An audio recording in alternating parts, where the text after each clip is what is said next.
Peter King, NBCSports.com, NFL columnist. Check out his column, Must Reading, Football Morning in America, every Monday exclusively on NBCSports.com. Good morning, Pete. How are you? Hey, Dan. You know, that's very, very interesting what you say about rooting. I mean, because everybody asks me all the time, hey, what's your favorite team? Yeah. And I say, well, I root for the Red Sox because I don't cover baseball. But they say, okay, yeah, but what about football? And I said, I haven't rooted for a football team since I, started covering the Bengals for the Cincinnati Enquirer. And people are always shocked at that. What do you mean you don't root? And I said, how the hell can you root and cover the sport? But it makes it easier for me because I'm rooting for a story. I just want the story. That's the whole thing. Yeah. I always root. If somebody says to me, like when I was a kid, I grew up in Connecticut, and I was a Giants fan in football. My dad was a big Giants fan and all that. And so now, if the Giants are playing anybody, whoever, it doesn't matter. The only thing I care about is the story. I mean, I could care less if they won. I got to tell you a very, very quick story. Minnesota Vikings against the Green Bay Packers at the old Metrodome once. I'm covering the game. Vikings win. I forget the circumstances, but it was a heartbreaking loss for the Packers. And I go in afterwards. In those days, Sports Illustrated shows up. It's a big game. And so I go in to see Mike Holmgren, and he's like really down. And at one point during the course of the conversation, he just looks at me and he goes, "You don't care, do you?" Like about his pain. And it was sort of a wistful, quasi-angry thing. And I just said, no, I don't. I can't. How can I care? Like, what do you want me to care if Denny Green wins or if Mike Holmgren? How can I do that? I can't do that. Anyway. Well, I care about your pain if it helps me with my story. Yeah. Right? I mean, that's what it comes down to. I still go back and I tell people, the Mets and the Red Sox, when the ball goes through Buckner's legs, and it didn't matter who won. I was probably rooting a little bit more for the Red Sox because of the story, right. But that crazy Mets team was so fun to cover. And I'm sitting there watching Bill Buckner answer all of these questions after letting the ball go through his legs. And I couldn't help but feel sorry. But then I was also happy that, I had a story. The story was Bill Buckner. And so you just extract that out of these games and you sort of leave everything else, to the wayside here. But it makes it easier. If I said I'm a Bengal fan and you're a Steeler fan and I go on SportsCenter and I report on the Steelers, then you go, well, he's a Bengal fan. So of course, you can't do it. Hey, look, and it won't matter. It won't matter what I say or what you say. Everybody's going to think what they think. Like, the whole free world thinks, oh, my God, he's in the tank for the Patriots. He loves the Patriots. There's absolutely nothing I can do to either disprove or say anything. People are just going to think what they're going to think. So that's just the way life is. Yeah, I know. Boo-hoo. Nobody's, having any sympathy for it. If you could write the story of Kyler Murray on draft day, like where he goes, the best story would be what for the NFL and Kyler Murray? The best story, in my opinion, would be if John Gruden found a way to take him, and then he had to find a way in the middle of the first round to dump Derek Carr somewhere. Okay. Let's say the Giants maybe or Miami. I don't know. Pick a team. Maybe even Washington. Who knows?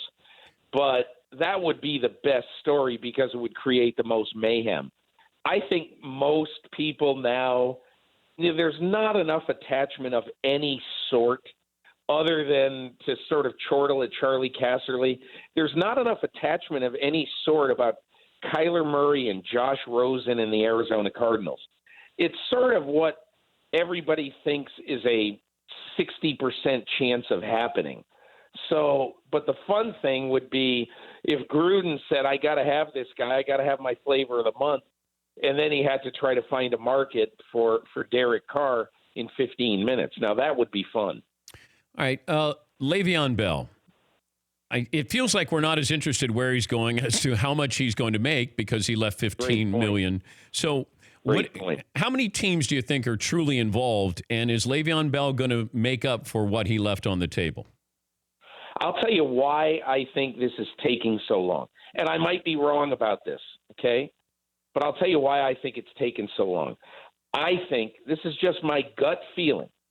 I think Le'Veon Bell is really trying to, basically play all of these teams that are interested in him, like Chicago, like Baltimore, like the Raiders, like the Jets, who everybody thought, including me, that he would sign with. Yeah.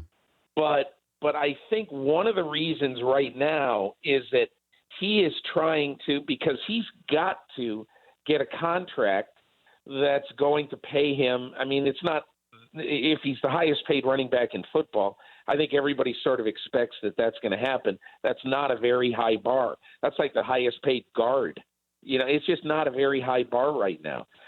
So, and I believe this is just my absolute gut feeling that Le'Veon Bell would like to sign with Baltimore. And I just wrote on Twitter a while ago, I will be shocked if the Ravens are the highest bidder. It's just not their way. Mm-hmm. Their way would be to say to Le'Veon Bell and his agent, hey, look, we would love to have you, but we're not going to chase the money here. Look at our history in free agency. We don't overpay. They wanted C.J. Mosley back, but maybe at 12 or 13, not at 17 or whatever it is he got. And they want to keep a lot of their guys. They wanted to have Suggs back, but I just think at the end of the day, the Ravens are a lot more. They're the franchise that is most similar in free agency to the Patriots. Who were the Jags negotiating against for Nick Foles? I really don't think anybody, but I think that this was Nick Foles and his agent basically saying, look, whatever it seems, all we're asking to be with this contract is, and I'm gonna estimate it, to be the 13th highest paid quarterback in football. That's what we're asking. And you know what? We're going to be eclipsed by 4 or 5 more quarterbacks in the next year. So he's not even going to be among the top half paid quarterbacks in the NFL. Yeah. So in my opinion, pardon the dog, Dan, but in my opinion, I think that everything right now. Are you in Cleveland? Yeah, I mean, who let the dog out? Okay, let's hold on, Pete. Hey, Chuck. Let's guess. Go ahead. Let's guess Peter King's dog. I have to recuse myself. I just heard him yell the dog's name. No, not his name. Oh, the breed. Paulie? Nope. A boxer. Okay. Seton? Nope. Say a basset hound. Basset hound. No. I'll tell you what he is. He's about a 75% golden retriever, and then he's got a bunch of other things like Weimaraner and just a bunch of other mongrel type things. So that's who he is. And name is Chuck. And he gets excited when the groceries come. And his name is Chuck. Chuck. Yeah. What do you think of that name? Isn't that a great name for a dog? I wanted to name my dog Peeve. Why? My pet peeve. Oh, that's good. Very nice. I thought you were naming him after Jake Peavy. Oh, no, you didn't have that good a career. But, here you are going back to your Red Sox fandom there with Jake Peavy. Isn't Jake Peavy the one who bought the duck boat? Yes. Yeah. Yeah. I love the Chiefs signing of Tyrann Mathieu. I thought it was sneaky good. I don't know what you thought about that or any other ones that you thought were really good that stood out.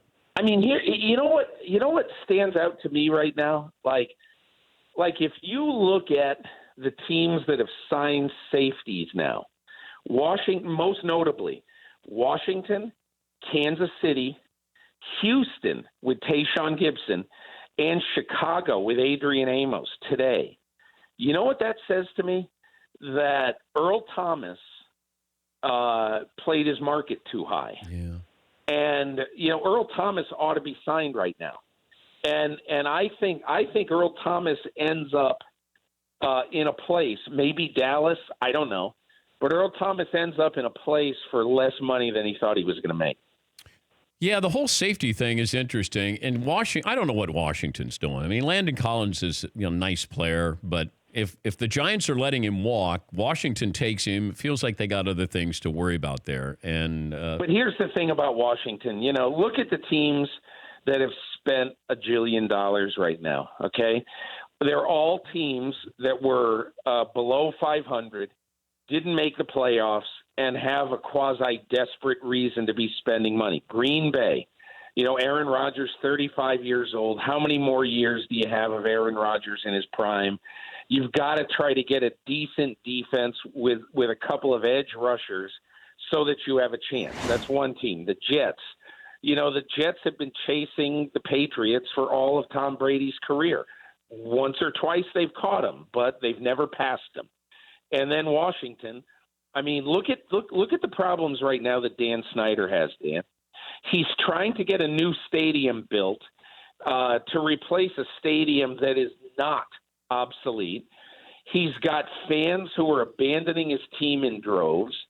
And so these teams, this is what the NFLPA, has a parade about every year. They know that there are going to be desperate teams who are going to spend money like they've got holes, like money is burning a hole in their pocket. The smart teams, and I count Indianapolis among them. Look at Indianapolis. They got $100 million to spend under the cap, and they're not spending any of it. They've spent $10 million so far on one player. That's it. And they're not going to start spending until the silly money stops. So it happens every year. It happens every year. And I just want to know if the teams that spend giant on, look at the Giants last year spending all that money on Nate Solder. Yeah. I mean, are they happy right now, with Nate Solder, until yesterday being the highest paid offensive tackle in the game? So, and you know what, the Raiders, I forgot to include them. The Raiders, they've got to do the exact same thing. They've got to show the people in Vegas that we're going to bring a good team to Vegas next year. So I just think that rules so many decisions at this time of year, not necessarily let's try to have a winning franchise for the next 5 years. Pete, good to talk to you. Tell Chuck we said goodbye as well. Was he named after Chuck Noll? No, he's just named because I thought Chuck was a great name for a dog. All right. I'm good. Yeah, I don't know. I'm good with Chuck, that. And plus it's easy to get him to respond. Like if he's doing something bad, just say, Chuck. I mean, it's just a one syllable. Yeah. It's easy, Anyway. Thank you, Peter. All right, Chuck. Dan. That's Peter King, NBCSports.com, the NFL columnist. For more Dan Patrick Show, tune to Audience Channel 239 on DirecTV or download the Dan Patrick Show app.